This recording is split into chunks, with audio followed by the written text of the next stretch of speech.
It's extra time. He shoots, and it's a goal! Hello and welcome back to a new look extra time. We're obviously coming to you as a podcast, but we're also now coming to you on YouTube. And today I'm joined by Chris Hamill. Hi, Chris.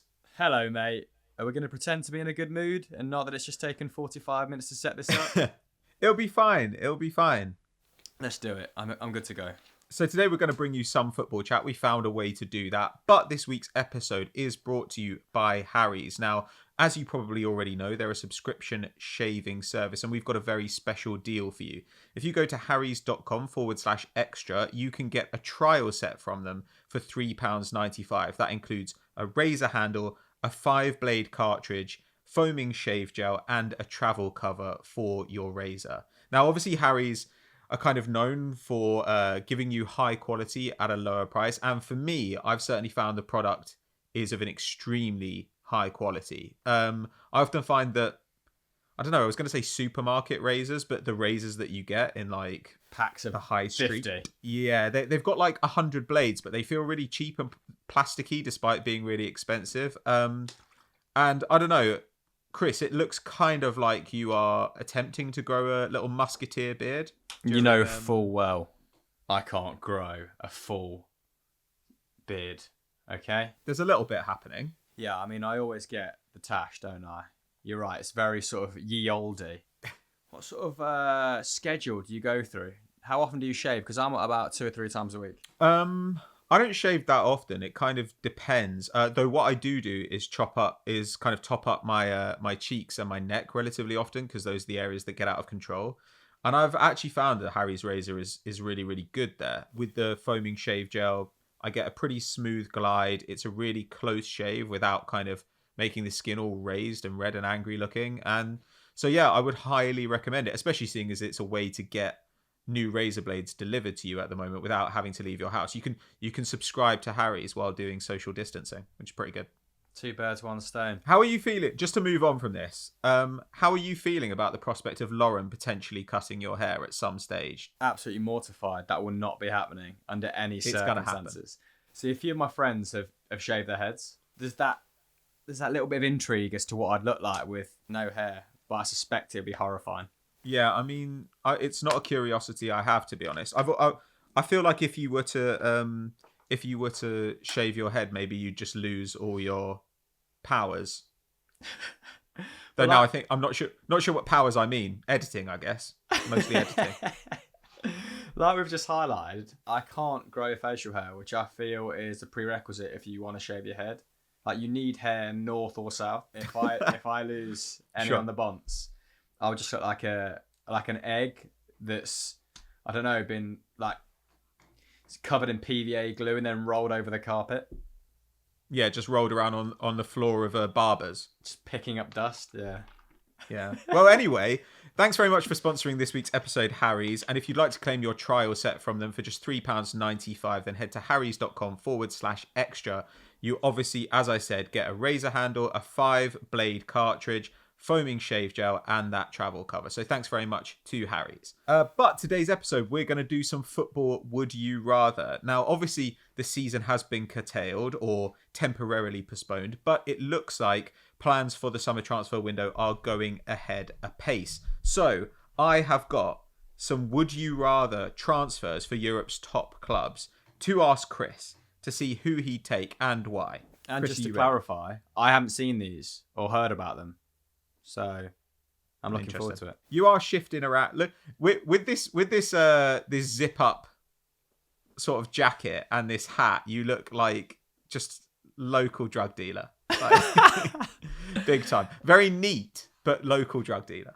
A very Football Factory extra right now. Yeah. So Okay, that's pretty good. Very Nick Love. Is it Nick Love who directs? Yeah, Nick Love. Yeah, it is. Most The of guy Danny who makes Dyer's all the films with Danny Dyer. Yeah. There we go. Snap. All right, so I'm going to start you off with Real Madrid. Okay. Would you rather Paul Pogba or Pierre-Emerick Aubameyang this summer? Oh, for me, this one's pretty easy. I would definitely go for Paul Pogba. Why is that? They are going to need a Luka Modric replacement, aren't they, in the next 12 months? His powers are dwindling. What is he, 33 going on 34? possibly older right now. Older. So that is a huge void to fill in central midfield. In terms of defensive duties, they've got Casemiro. Fede Valverde can do a bit of everything, can't he? And he's certainly been one of their more prominent players this season. He's chipped in with a fair few amount of goals given his limited minutes. Who else makes up that midfield three? Toni Kroos. I do think Toni Kroos probably has 1 or 2 years more left in him as a regular starter. His game's been relatively unaffected by age, although I guess that is why Valverde has been so crucial, right? Because not a lot of mobility or a waning amount of mobility in that side. So yeah, I think I'd go Paul Pogba. I'm still sort of hedging my bets that Jovic will be a decent signing.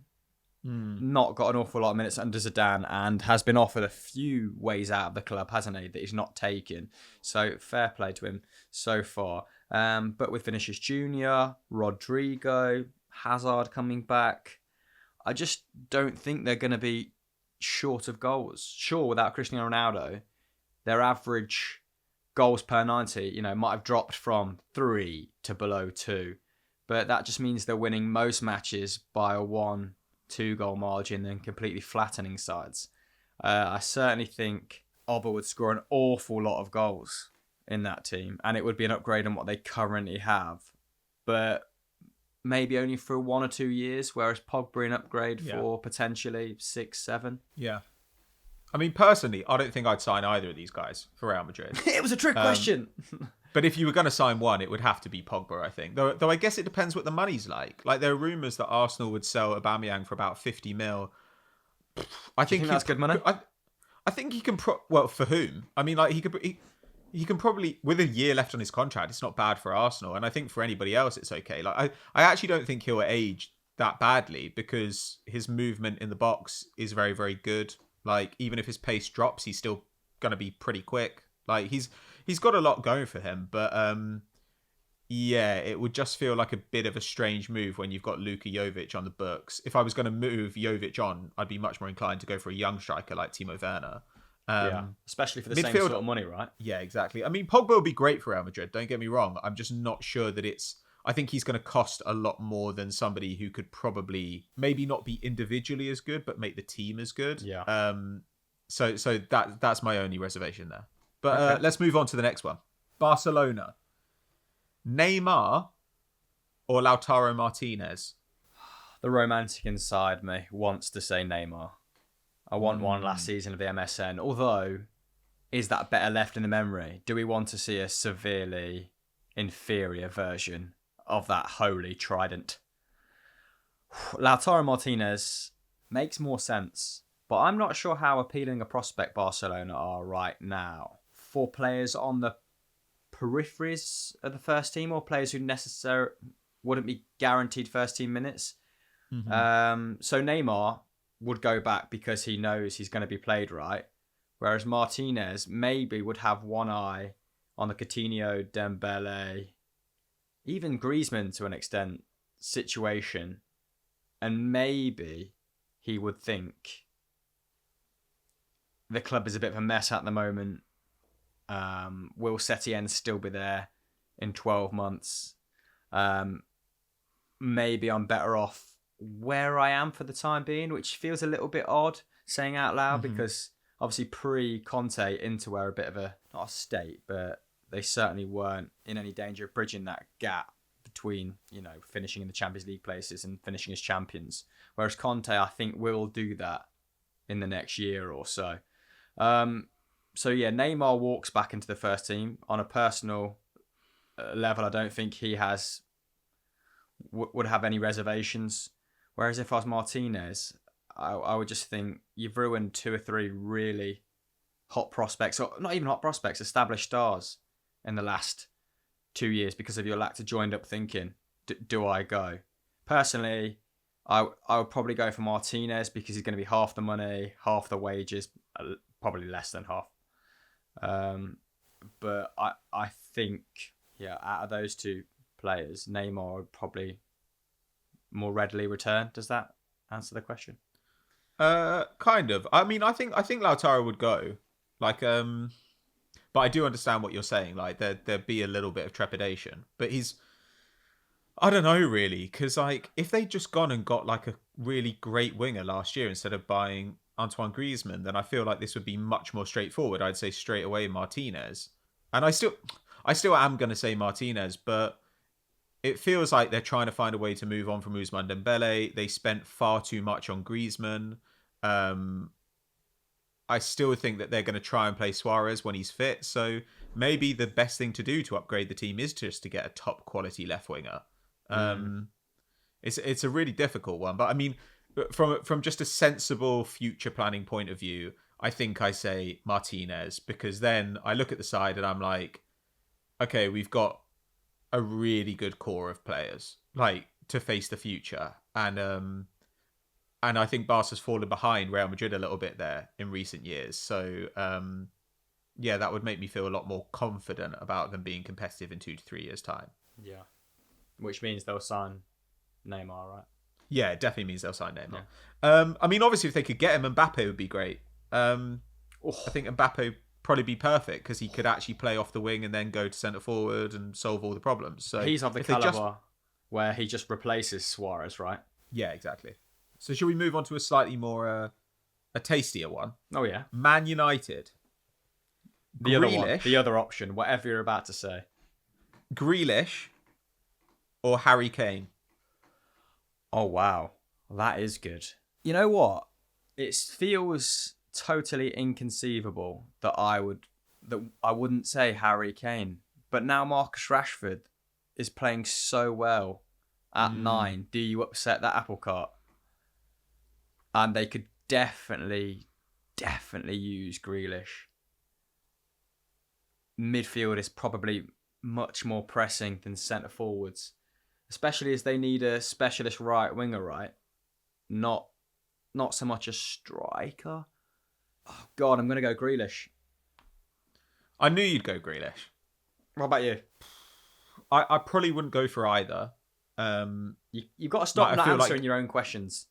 I feel like going for Bruno Fernandes in a sensible club would mean you shouldn't go for Grealish, because they want to do the same thing. They want to do exactly the same thing. Like, they really do. And I think if you really wanted Grealish, you should have just like toughed out the rest of the season and got Grealish in the summer, which would have made sense. Getting Fernandes and Grealish makes no sense at all to me. Unless you've got like peak Conte behind them. And even then, I think it would be a stretch. I'd play maybe a bit of a 4-1-4-1 like Leicester. And if you have a lights out defensive midfielder, you can kind of have those two floating 8s, right? And maybe that is Grealish and maybe that is Bruno. But then you need to sign Ndidi. You need and you need wingers and fullbacks who are going to do a lot more than everyone at United will do, apart from Wan-Bissaka. Like, I think my concern there is that you'll get a lot more pressing, if not defensive like tackles and interceptions. You get a lot more pressing out of people like Maddison and Vardy than you get out of United's front line. And I don't know, I just don't trust that United squad to be able to pull that off. Like, I mean, Ndidi's legs are going to fall off about 6 weeks into the season if he's got Bruno and Grealish in front of him, like, genuinely not dropping back at all. Yeah, I've not heard them linked with any sort of defensive midfielders, which I'd find a little bit alarming. Yeah. So to answer your question, I'd go Wilfred Ndidi. Okay, I'm actually fine with that. Okay, Arsenal. Dayo Upamecano or Victor Osimhen. Big needs. Yeah. Big needs. Like normally you'd say Arsenal don't need a striker, but Arsenal are going to lose Aubameyang for sure this summer. They can choose whether to lose Lacazette, but they're still going to need a centre forward pretty soon. On the other hand, at the back, unless Saliba arrives and is immediately one of the best young centre backs in the world, which is possible. He looks pretty good, though he's been injured quite a bit. I mean, things are a bit of a state there as well. I might answer this in a cowardly type fashion and just go with what I think Arteta is going to do or would do in that hypothetical, which is signing Upamecano. Because I think he's readily sacrificed offensive output, knowing that Aubameyang can pull things out of his arse in order to shore up Arsenal's defence.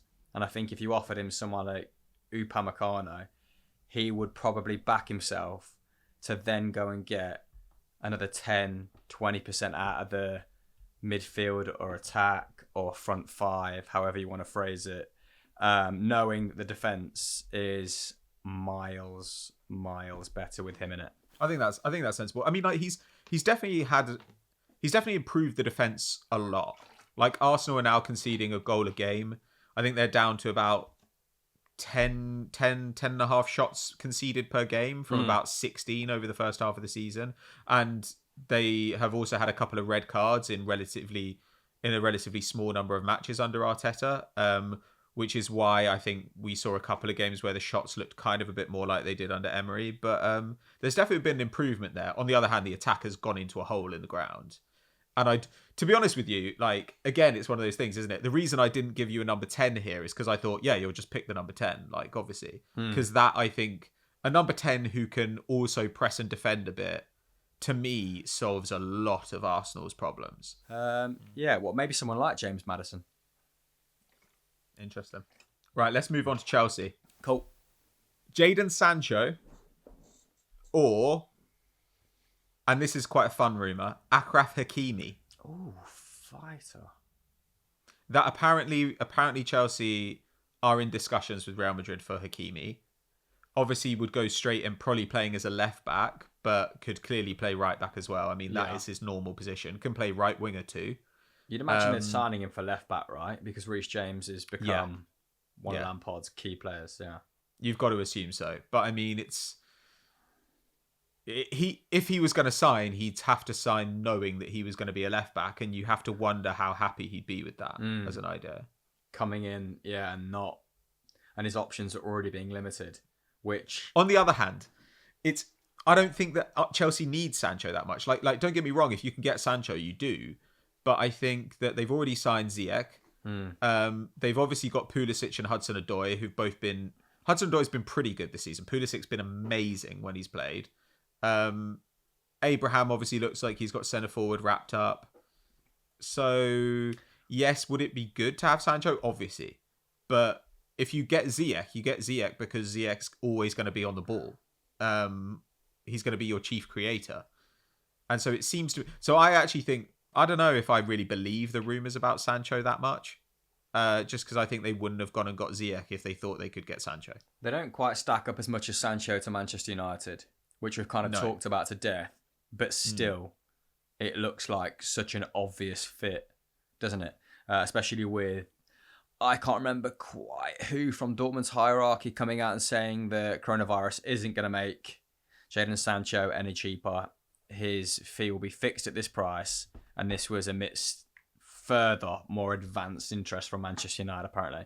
So they feel like a match made in heaven. Whether the lack of Champions League football would put him off is a totally different conversation.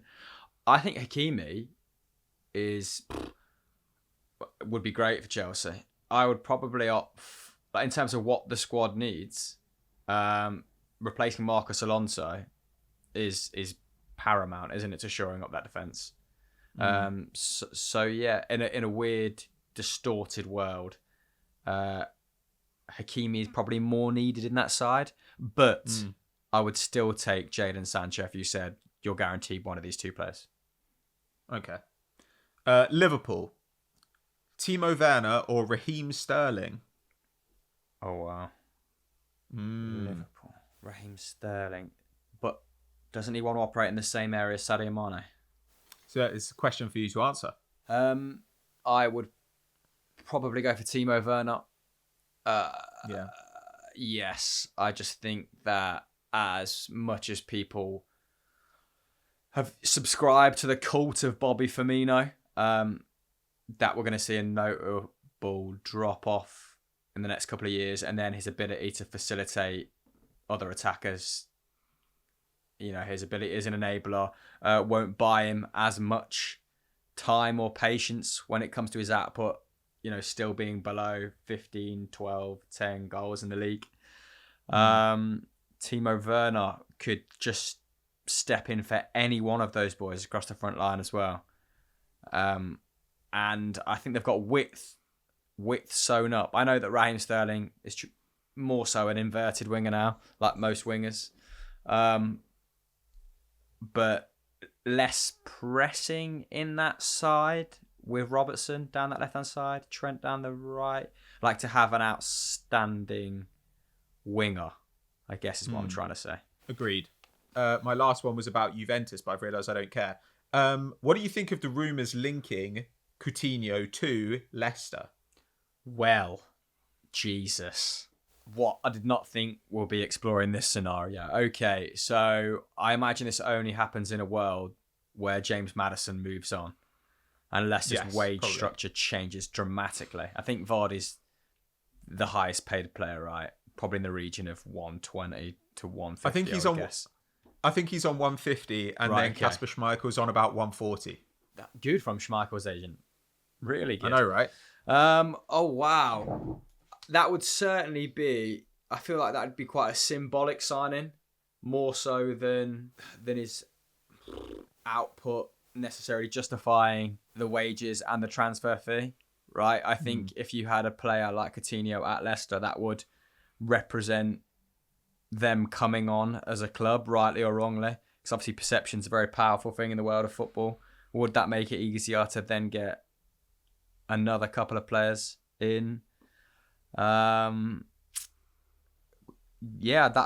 that'd be great. I think only if Maddison moves on though, because Maddison and Tielemans do dovetail really nicely in that current system. Harvey Barnes coming off the wing.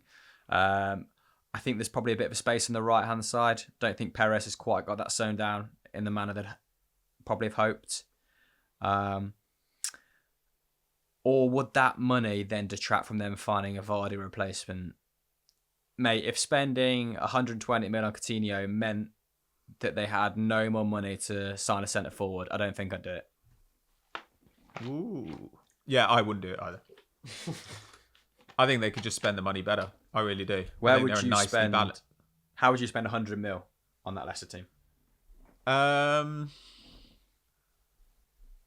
It's tempting to say a long-term replacement for Johnny Evans. I think that'd be a sensible place to look. Though obviously they've got what's your boy Benkovic? They've got your boy Benkovic. They don't seem to particularly back him. But I'd buy a striker. I'd buy a striker and probably at least one backup fullback, and probably a right winger. I'd buy a right winger, I guess. Yeah, I mean, if that's the obvious place to upgrade, right? But there's a couple of massive ifs, isn't there? If Ben Chilwell moves on, if James Maddison moves on, all of a sudden you've kind of tore the heart out of that team. So you've got some football would you rathers as well. I have. I think we should probably round the show off me asking you, just to be courteous.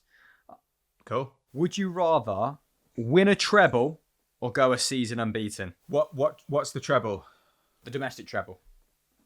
Oh, the domestic treble. Season unbeaten. Definitely. Okay, European treble.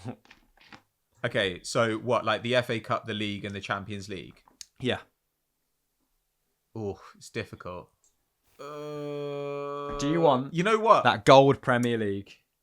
Yeah, but it's been done before. It's been done before.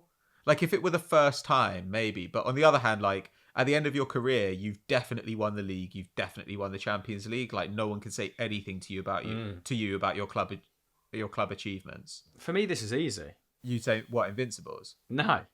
League treble, yeah. Yeah. 3 parties. Okay. 2 finals. Yeah. Who cares about being unbeaten? Yeah, I think I would probably go the treble if it includes the Champions League. Fair. Right, next question. So you have to attend every game for the next 10 years. You're a season ticket holder and you're going on the road as well. Like it or not, you have to be fanatical about one of these sides. Tottenham or Manchester United? I have to go to every game. Home and away for a decade. Tottenham, definitely. Why? Jose Mourinho's Tottenham at least for the next 2 years. I didn't hate Tottenham growing up as much as I hated Man United because Tottenham were not significant and haven't been significant until about 4 years ago. They're also in London, which is like very convenient for me. And food in North London, excellent. Turkish food in North London, particularly worth going there for. I mean, you had me at kebabs. Right. Yeah. Okay, and coincidentally, the next one is food related. When you're at this game, you know, the game you're being forced to attend, you have to have one of the snacks, the savoury snacks at half time every match. And it's going to be crammed down your throat if you refuse to eat it. So do you get a pie or a hot dog? Oof. Oh, God, I really like a hot dog, but football club hot dog's not great. And to me, a pie is like, I mean, it's a tremendous invention. Like, I mean, I'm going to get super fat if I'm having like 2 pies a week for 10 years. But yeah, I go pie, definitely. Also, there's variation in pies, right? Like there's a chicken pie, there's a beef pie. I'm assuming there's a steak and kidney pie. There might even be a vegetarian pie. I'll give all those pies a go. Whereas the hot dog, it's like you've really only got the condiments and the toppings to like to vary it up. So yeah, pie. Okay. To accompany that, beverage, do you go for... Oh, hello, I'm back. Do you go for Bovril or Fanta for 10 years every match day? I've never had Bovril. What? Well, it's not the war. There's not... I mean, I know that it feels like there's rationing, but there isn't. You don't actually have to drink Bovril. What is it? Is it just like... In my mind, it's like gravy. It's a meat drink. Sounds pretty good. It's a distant cousin of gravy. But... Okay. I think through the winter months, when you're out on, you know, the terraces, there is fewer better companions than a medium-sized cup of Bovril. Yeah, but Jesus Christ, I mean, like, I've got to have it every game. Yeah. Like, away games, or even in August, it was like 37 degrees in London last year. So I'm standing on the terraces at the new White Hart Lane, which also, by the way, that validates my decision too, because I knew White Hart Lane, class. Pretty cool stadium. But I'm on the terraces. It's 35 degrees out, and I'm drinking a steaming hot cup of Bovril. But don't they say, Patrick, that the best way to cool down is by having a hot drink? I think they do say that, but I think those theys are idiots. Like, I think do I get to rotate between the flavors of Fanta, or am I stuck with orange Fanta? No, you're stuck with orange. Can I just choose one? Does it have to be orange? Okay, I'll let you choose one. Are you going fruit twist? Grape Fanta. Grape? Fruit Absolute twist sins. Fanta is disgusting. Well, what a time orange to end this Fanta. Orange Fanta, no good, but grape Fanta is amazing. So grape Fanta. Dare you Grape insult Fanta. fruit twist? No, it's trash. I guzzled gallons of that growing up. Fruit twist. I bet you did. Was the fucking bomb. Okay, and that's all I had because I was pretty much, you know, taking my hypothetical Van Straten in my head through the matchday experience. I think we could do one or two non-football ones if you want, just to round it out. Let's do it. So, visit any time in the past or visit any time in the future. Now, to make this clear, in the past, you can go back to a specific time where you know a specific thing was happening and witness that thing. Whereas in the future, you've kind of got to guess. So you could say, right, I'm going to go forward 500 years, but you have no idea what's going to be happening then. You're going to have no idea what the state of things is going to be. Yeah. Whereas in the past, there's safety, though perhaps a little bit less excitement maybe. In the future, there's slight fear because you might turn up in a radiated wasteland. Yeah, I'm thinking very Rick and Morty exciting. Or Simpsons Treehouse of Horror. Yeah, to me, this is still easy, I think. I think I would go to the past because you can really fine-tune your search, can't you? Yeah. I think if I had the ability to go into the future, Van Straten, being a little bit of a health nut, I would probably just keep going until I worked out when I was going to die and then be really sad when I worked it out. Yeah, but you could just go forward like 1,000 years. No, I'm not having it. I don't want to know what's coming. I want to feel like the master of my own fate. All right. Okay, I've got one last one. Pass. One last one for you. Oh. And this is like calibrated for you to make the decision difficult. Okay. Would you rather have 20/20 eyesight or be 3 inches taller? Oh, shit. Yeah. Imagine. 3 inches taller. Yeah? Yeah, I've been told I don't look as good without glasses now. So I think they've become a feature. And I could just go and I could go and get laser eye surgery, couldn't I?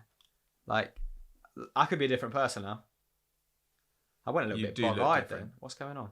I often, when I'm just by myself, will stand on a book that's at least 500 pages plus and just picture what it'd be like to be over the average height of 5'9". Yeah, I mean, if you were going to gain 3 inches, it would probably all be on your legs. All on the leg. Just because like the torso is like normal size, but the legs are like are substantially shorter. Grounded though. If there was gale force winds, I'd be fine. Yeah. You're like a butternut squash. They're just like very very bottom heavy. I think you should do this every week. By the way, I think you should have one person on each week. Yeah. Because when we're doing our little team meetings and we have, well, they're not so little anymore, are they? No. 15, 20 people trying to talk. Chaos. But this one-on-one's quite nice. Yeah, it's very civilized. Relatively pain-free. Well, thank you very much for joining me on the first, coronavirus transmission of the Extra Time era. So, obviously, as we said, this episode brought to you by Harry's. If you want to check out that trial set for £3.95, then head to harrys.com/extra. Thank you very much for watching or listening, and we'll see you next week. Cheers, Chris. No worries, mate. Bye. Cheers. Bye.